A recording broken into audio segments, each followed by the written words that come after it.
Do you feel the vibes?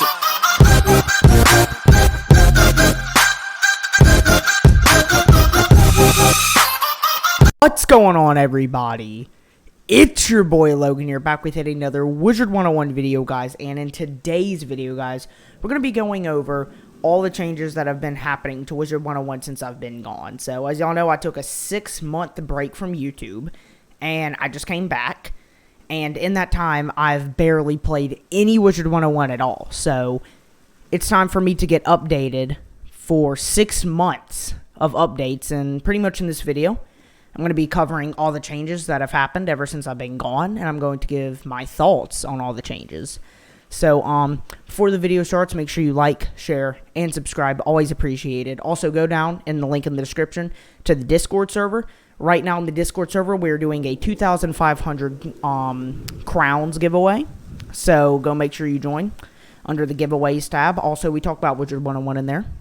So, yeah, go ahead and go make sure you go join that. And without further ado, guys, let's go ahead and get into the video. So, for the first category of changes that we're going to be going through, we have PvP. So, let's start out with the Mana Burn nerf. So, Mana Burn has been nerfed to when, for example, you have 3 power pips. When someone uses a Mana Burn on you, instead of it taking all 3 power pips, it takes 2 power pips now. Since I haven't been playing, I don't really know how that is going to change the game. I'm just going to have to play it for myself to see. But I've been hearing a lot of people say that balance is like the worst in turn-based PvP. So, I don't really have much to say about the Mana Burn nerf right now. But, you know, probably here in a bit, I'll actually be able to form an actual opinion from actually playing the game a bit on what I actually think about it. And for our second change, it's going to be turn-based and ranked PvP. So, I never really played much of turn-based, but I know it's probably a lot more balanced and fair than the actual PvP system that was in the game. It kind of feels forced, though, to play turn-based and ranked PvP now. But, I mean, I feel like when people get used to it, it'll most unlikely be a good change. But for right now, I don't quite know how to feel about it. Maybe after playing more, because, you know, it would always come down to, ooh, who's going to get a Shadow Pip. But in turn-based, if they get a Shadow Pip, you'll know, and you can base your decision off if they have what they just did. So I feel like it's going to overall, make the game more balanced, but I'm just not used to it yet. So after getting used to it, I'm sure I'll actually kind of like it, but for right now, don't know how to feel about that change. Our third change is Fire Beetle being removed. So Caden actually told me that Fire is now going for a kind of sort of glass cannon strategy. So they pretty much are full offense, and they're just they're madmen now. So apparently it's good that Fire Beetle got removed, because, you know, I'm not really staying up with the meta with the game right now. But I mean, you know, Fire Beetle was a great utility spell when I was playing for Fire, and I feel like they could have maybe have done more with it. Instead of just downright removing it from the game, they maybe could have nerfed it. I don't really know what they could have done, but it kind of feels a little bit lazy to full-on remove it.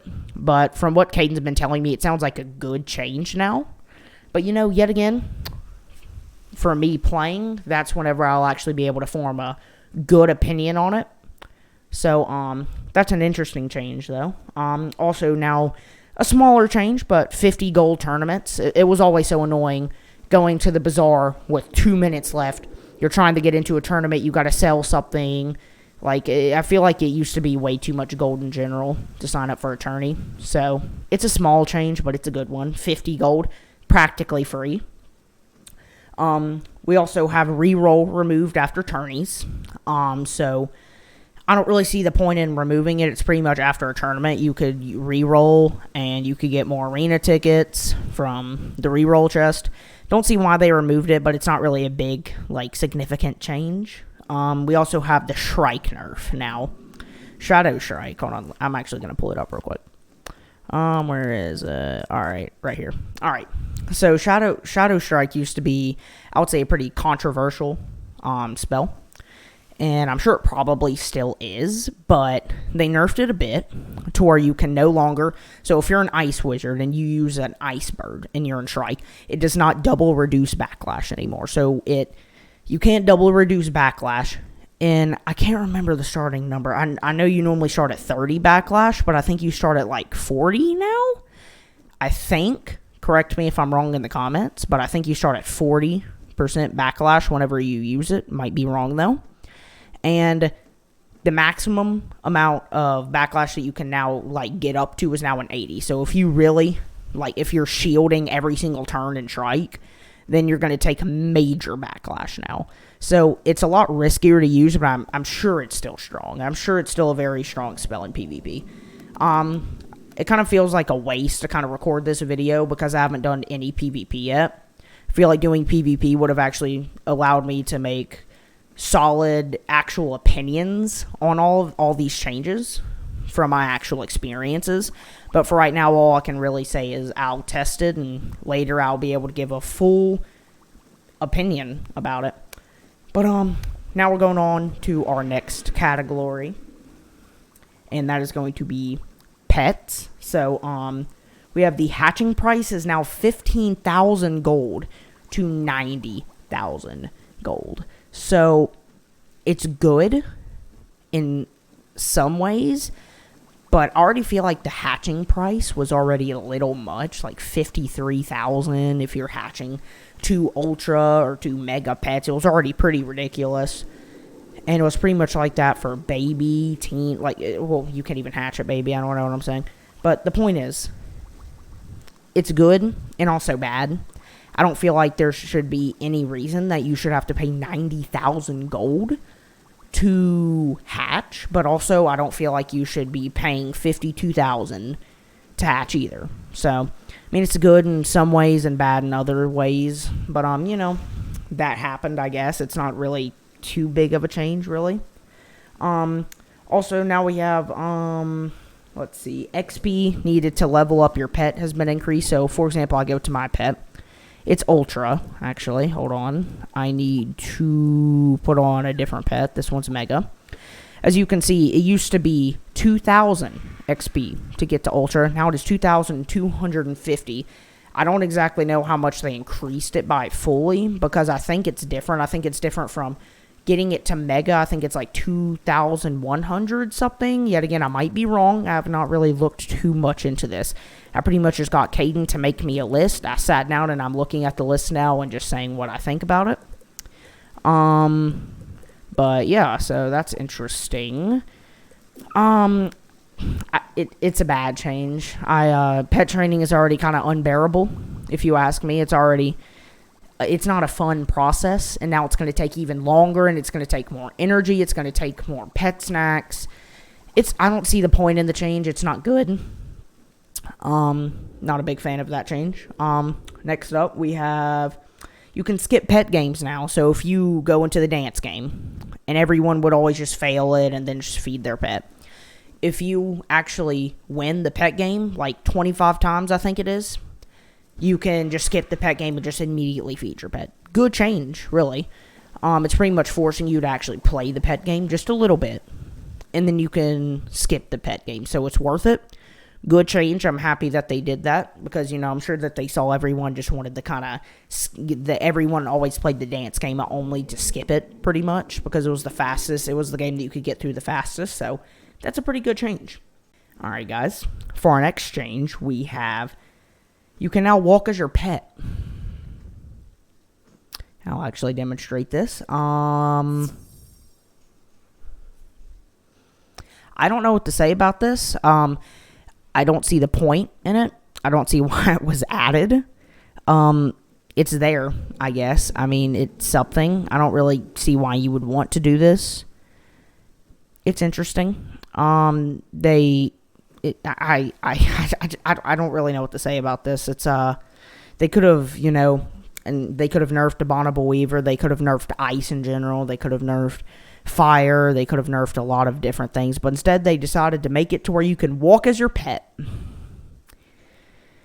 Alright, I think that's all I really gotta say. It's not bad, but I don't see the point in it. Moving on, We can also, there's now the happiness stat on the pets. So, hold on, let me look at it. Now I have a happiness stat.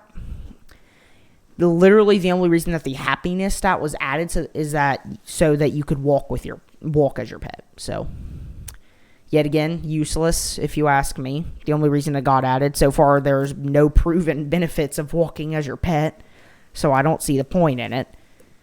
It's there, but there's really no point.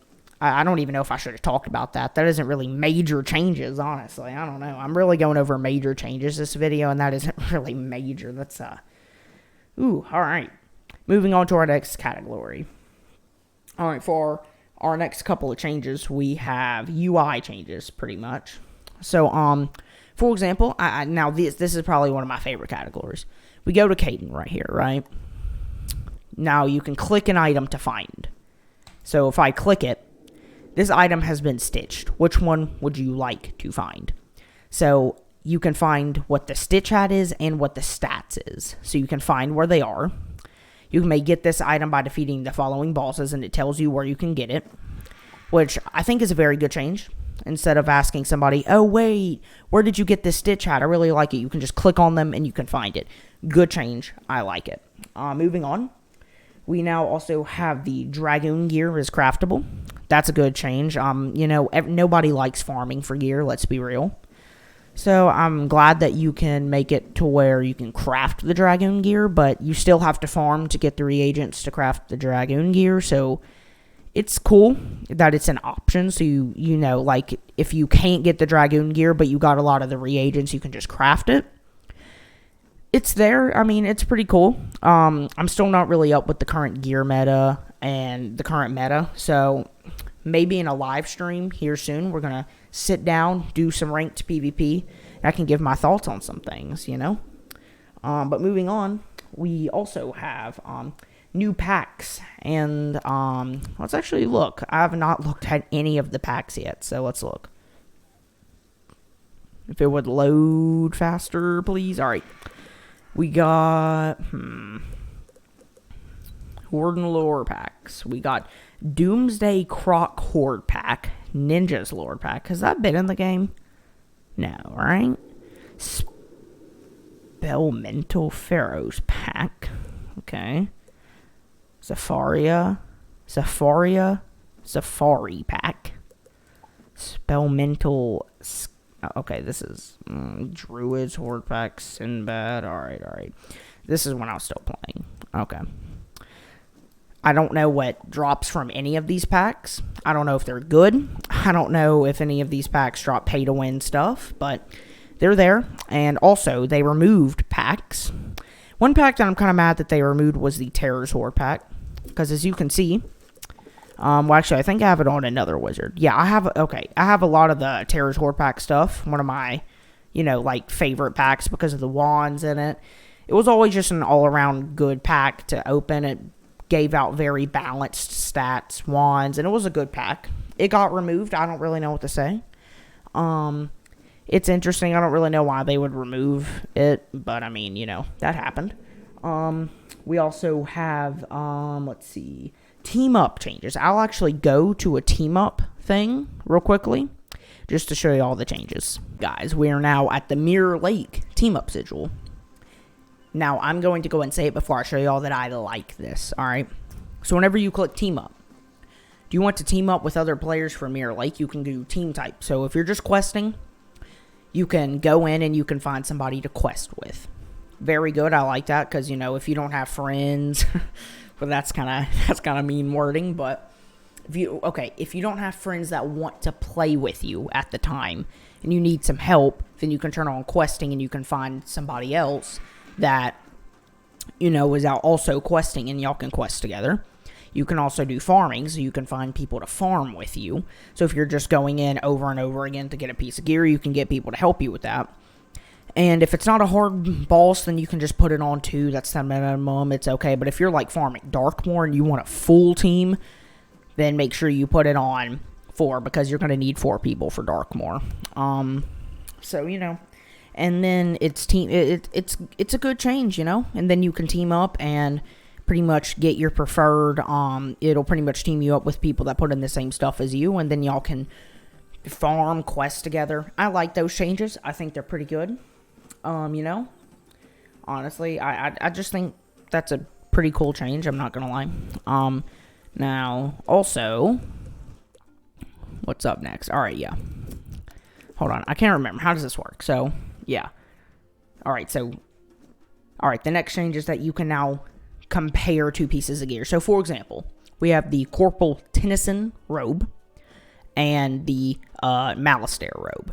If I do Central and I do left click, you can now compare what you gain and lose. So I gain by equipping the Kandavasi Victor's gear. I gain 8 myth accuracy, but I lose 2 damage, lose 1 universal resist, lose 4 critical, lose 157 health. I lose 1 power pip chance, and I lose 2 shadow trap cards. Or not lose, Jesus. I don't know what I'm saying. Point is, it's cool. Alright. So, as far as I'm concerned, a lot of somewhat lackluster changes and a lot of pretty cool changes on this list here. So, yet again, the grand question here is, do I think the game is better than it was 6 months ago? And yet again, my answer is I don't know. I'm going to have to play a bit to just figure that out. And here in a bit, I'll actually be able to really answer that grand question. But, yet again, in the comments, let me know if I missed anything. Sorry that this video is going to be so long. I'm going to try to get it as short as I can without, like, just making y'all die of boredom. But, you know, there was a lot to cover. It's been 6 months, and this game just went through test realm and all that. But, yeah, without further ado, yet again, join the Discord server. 2,500 crown code giveaway in the server. So make sure you go join it, and you can join that giveaway to have a chance at winning. It ends soon. I was meaning to make this video sooner so that people would have more time to join the giveaway, but, you know, either way. Also, just in general, join the Discord server. We talk about Wizard101. Sometimes, as I just said, we do giveaways. Also, make sure you like. A like is always appreciated. Also, subscribe. It really helps me out, motivates me to continue making content. And, here soon, guys, I'm probably going to live stream soon and make a walkthrough episode soon. There's probably going to be a lot of things that I'm going to try to do just because it has been forever since I've done them. So, it's time to have some fun, guys. Next couple of, days, weeks are going to be pretty fun. I just wanted to go ahead and make a video since it's been a bit since I've uploaded. But, yeah, guys, without further ado, hope you enjoyed the video. Logan Ash is now out. Peace, guys, and have an amazing, amazing rest of your day. Peace.